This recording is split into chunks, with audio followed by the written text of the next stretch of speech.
Você ouve uma palavra de vida com o pastor Érico Rodolfo Bussinger.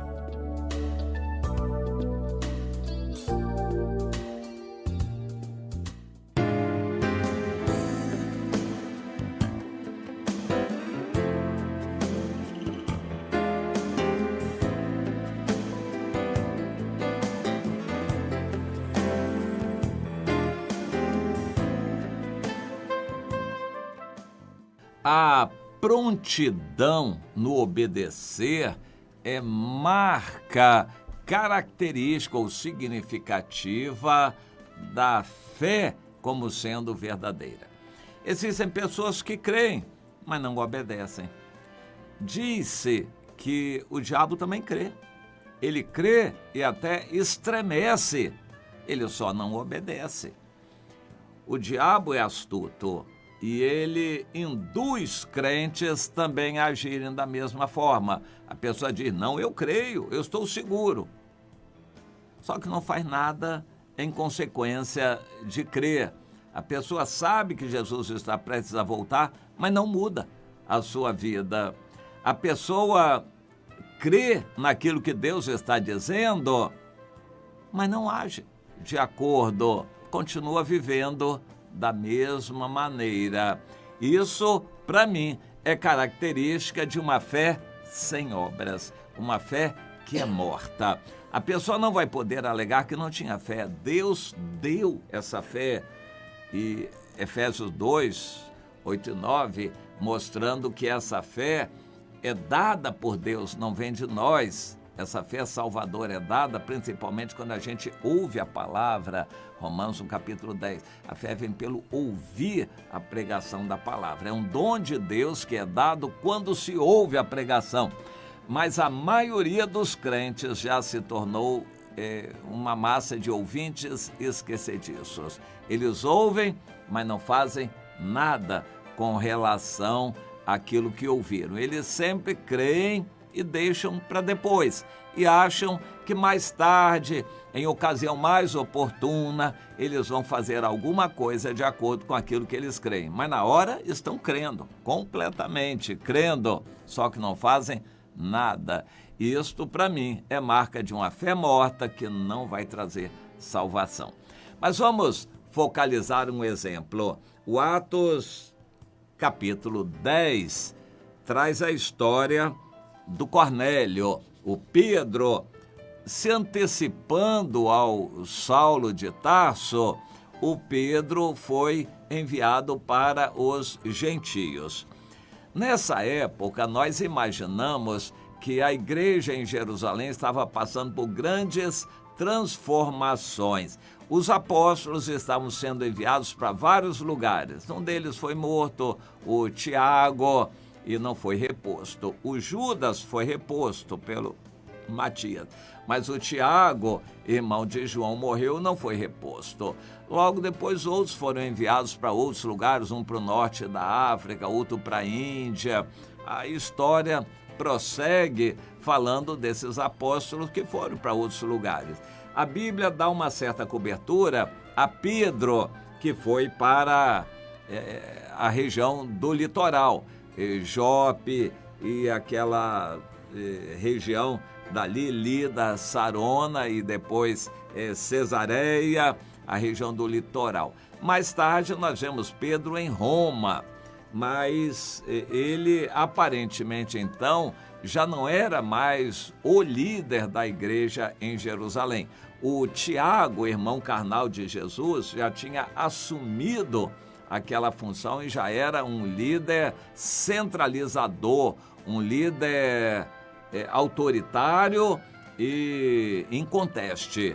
Ele era reconhecido por todos como o líder máximo da igreja em Jerusalém.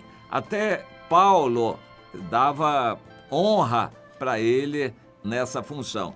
Mas Pedro já estava longe, fazendo outras coisas em outros lugares. Por exemplo, quando andou para o litoral, ele estava em Jope digamos, olha aqui, Pedro passava por toda parte, desceu também aos santos que habitavam em Lida. encontrou certo homem paralítico, o Enéas. Ele mandou que o Enéas se levantasse e fosse curado. Todos os habitantes de Lida e Sarona viram e se converteram ao Senhor. Aí, em Jope, tudo eram cidades próximas no litoral. E em Jope, uma discípula chamada Tabita morreu, então mandaram chamar o Pedro e foi para lá. Ele estava em Jope e o Senhor apareceu ao Cornélio e enviou anjos para falar com ele, para que ele chamasse o Pedro. Então, em Atos 10, o versículo 7, diz que logo que o anjo se retirou, depois de falar com o Cornélio, ele chamou 2 dos seus domésticos e um soldado piedoso dos que estavam a seu serviço. E, havendo-lhes contado tudo, enviou-os a Jope. Bem, a história é bastante conhecida de todos os cristãos. O anjo trouxe aquela mensagem, o Cornélio obedeceu imediatamente, mandou 2 de seus serviçais com mais um soldado, 3 pessoas ao todo, de Cesareia para Jope. Era uma viagem que durava talvez pouco mais de um dia de caminhada a pé. E eles foram, chamaram o Pedro os hospedou, era já de tarde do segundo dia, e no dia seguinte o Pedro caminhou com eles e viajou todo aquele dia, pousou no meio do caminho em algum lugar, e no outro dia já chegou para a reunião que já estava preparada. O Pedro foi tranquilo e, quando recebeu os mensageiros, almoçou e os acomodou, deu abrigo para eles, para descansar, para no outro dia partir. Mas o Cornélio não fez isso. Assim que ele recebeu a visão, imediatamente ele mandou os seus mensageiros à procura de Pedro. Isso foi registrado para a honra dele, do Cornélio. Deus operou de uma tal maneira que o poder de Deus desceu ali na casa do Cornélio. 3 ou 4 dias depois, ele já tinha reunido uma multidão na casa dele para ouvir a palavra que o apóstolo Pedro traria, palavra de Deus que traria salvação para todos eles. Eu quero focalizar esse aspecto. Logo que recebeu a palavra, ele agiu.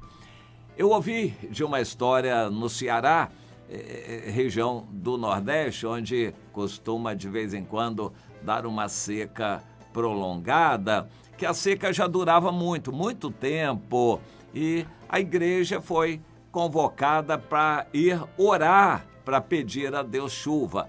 Quando chegaram à reunião de oração, eles constataram uma coisa interessante. Só uma criancinha, uma menina pequena, levou a sombrinha, o guarda-chuva. Ninguém mais levou o guarda-chuva. Eles foram orar pedindo chuva. No Nordeste a chuva é tão gostosa que ela vem quente, morna. É interessante, a gente até gosta de pegar chuva, que ela é morninha, é muito interessante. Mas o fato é que só uma menina, uma criança, creu que Deus poderia responder imediatamente. Os outros pediram chuva, mas ninguém levou guarda-chuva. A gente crê, mas deixa para amanhã. O agir, isso é o normal de crente. A maioria dos crentes que eu conheço já ouviram dezenas, centenas ou milhares de pregações. A pregação mais poderosa, no máximo, desperta um glória a Deus e aleluia de um crente. E depois ele se esquece. Ele já ouviu tantas mensagens, aquela é mais uma. Ainda que a mensagem tenha sido dura, exortando a agir e tomar providências, ele diz, sim, eu vou tomar providência. Depois, quando acontecer, mais tarde, quando a oportunidade surgir, agora não. A palavra sai pelo outro ouvido, ele se esquece daquilo e depois vai ter que ouvir uma outra mensagem. São ouvintes esquecediços. A palavra entra por um ouvido e sai pelo outro ouvido. A maioria dos crentes é assim, uma fé inoperante, fé que não gera obras. E isso me preocupa bastante. A fé que não gera obras é uma fé morta. E que para mim não traz salvação. Para a maioria dos crentes, ela é suficiente para a salvação. Para mim, não.